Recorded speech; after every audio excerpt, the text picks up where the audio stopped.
సంజయ ఉవాచ ఏవముక్త్వా తతో రాజన్ మహాయోగేశ్వరో హరిః దర్శయామాస పార్థాయ పరమం రూపమైశ్వరం. చాలాసేపు తర్వాత సంజయుడి ప్రస్తావన వచ్చింది కాబట్టి ఒకసారి మనము సంజయుని గురించి గుర్తు చేసుకోవాలి. సంజయుడు ధృతరాష్ట్రునికి ఆంతరంగికుడు, ఆప్తుడు. ధృతరాష్ట్రుడు భారత యుద్ధం చూడాలనుకోలేదు. ఎందుకంటే ధృతరాష్ట్రుడు పుట్టుకతో గుడ్డివాడు.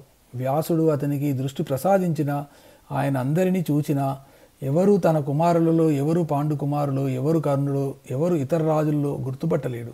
కేవలం ధ్వనితోనే అతడు మనుషులను గుర్తుపట్టగలడు. కాబట్టి ధృతరాష్ట్రుడు జరుగుతున్న యుద్ధమును చూచి ప్రయోజనం లేదు. అందుకని కేవలం యుద్ధ విశేషాలను మాత్రమే వినాలనుకున్నాడు.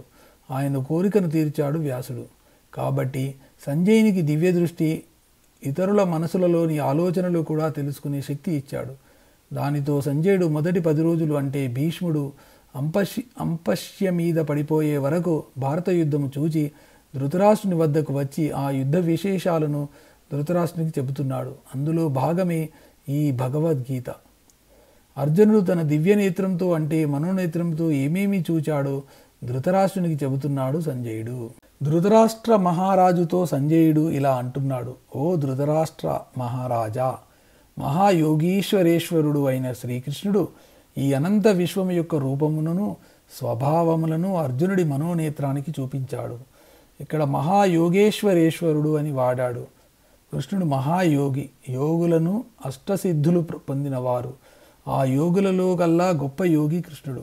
కాబట్టి కృష్ణుడు అర్జునుని మనస్సును తన స్వాధీనంలోకి తెచ్చుకొని తాను విభూతి యోగంలో చెప్పిన విషయాలన్నీ ఇంకా ఇతర విషయాలన్నీ అర్జునుని మనోనేత్రానికి గోచరింపచేశాడు. బయట వారికి మాత్రము అర్జునుడు కృష్ణుడు రథం మీద ఏదో మాట్లాడుకుంటున్నాడు అని మాత్రమే తెలుసు. వ్యాసుడు ఇచ్చిన శక్తి ద్వారా సంజయుడు తన మనస్సుతో అర్జునుని మనస్సు ద్వారా అనంతమైన అద్వితీయమైన ఆ విశ్వరూపాన్ని చూడగలిగాడు. సంజయుడు మాత్రమే అర్జునుని మనోభావాలను కూడా తెలుసుకోగలిగాడు. ఆ కారణంగా సంజయుడు అర్జునుని మనోభావాలను ధృతరాష్ట్రునితో ఇలా చెబుతున్నాడు. అనేక వక్త్ర నయనం అనేకాద్భుత దర్శనం అనేక దివ్యాభరణం దివ్యానేకోద్యతాయుధం దివ్యమాల్యాంబరధరం దివ్యగంధానులేపనం సర్వాశ్చర్యమయం దేవం అనంతం విశ్వతోముఖం. అప్పటిదాకా అర్జునుడు కృష్ణుని చూచాడు. ఒంటి నిండా ఆభరణాలు ధరించి ఉన్నాడు. ఒంటి నిండా గంధము మొదలగు మైపూతలు పూసుకొని ఉన్నాడు. పూలమాల ధరించి ఉన్నాడు. అంతలోనే ఆ రూపం కాస్త దివ్యంగా మారిపోయింది. విశ్వమంతా తానే అయిపోయాడు. లెక్కలేనన్ని తలలు, వాటికి కళ్ళు, చేతులు, కాళ్ళు, శరీరాలు కనబడ్డాయి. అంటే అర్థము కేవలం కృష్ణుడికే వేలు లక్షల తలలు, చేతులు ఉన్నాయని కాదు. మన బొమ్మలలో, సినిమాలలో, సీరియల్స్లలో కృష్ణుడు నిలబడి ఉన్నట్టు ఆయన అనేక తలలు, ముఖాలు, చేతులు ఉన్నట్టు చూపిస్తారు. కానీ ఒకే మొండం ఉంటుంది, 2 కాళ్ళు ఉంటాయి. అది ఎలా సాధ్యం అని ఎవరూ గ్రహించరు. కాబట్టి విశ్వరూపాన్ని అలా అర్థం చేసుకోకూడదు. ఈ అనంత విశ్వములో ఉన్న సకల జీవరాశులు, మృగములు, పక్షులు, మానవులు ఇంకా అనేకములైన ప్రాణులను చూచాడు. వాటితో పాటు యుద్ధములో నిలిచి ఉన్న 18 అక్షౌహిణీల సైన్యము, ఆ సైనికులు, వాళ్ళ చేతులలో ఉన్న అనేక ఆయుధాలు చూచాడు.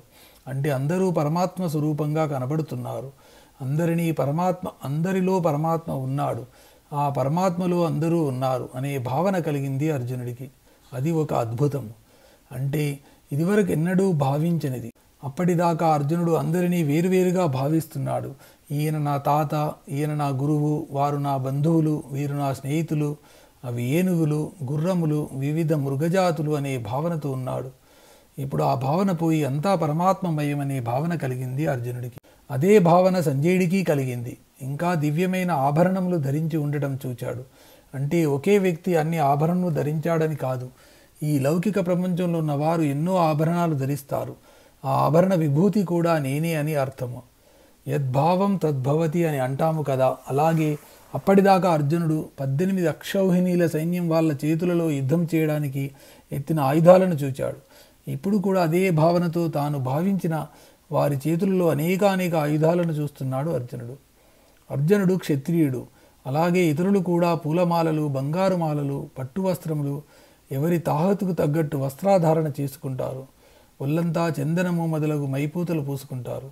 ఈ ఐశ్వర్యం అంతా పరమాత్మలో చూస్తున్నాడు. అన్నీ పరమాత్మమయమనే అనుభూతిని పొందుతున్నాడు అర్జునుడు. ఆ ప్రకారంగా పరమాత్మ విశ్వమే తన ముఖంగా కలిగి ఉన్నాడు, అనంతుడై ఉన్నాడు. ఇదంతా అర్జునుడికి ఎంతో ఆశ్చర్యాన్ని కలిగిస్తుంది అని సంజయుడు ధృతరాష్ట్రుడికి వివరిస్తున్నాడు.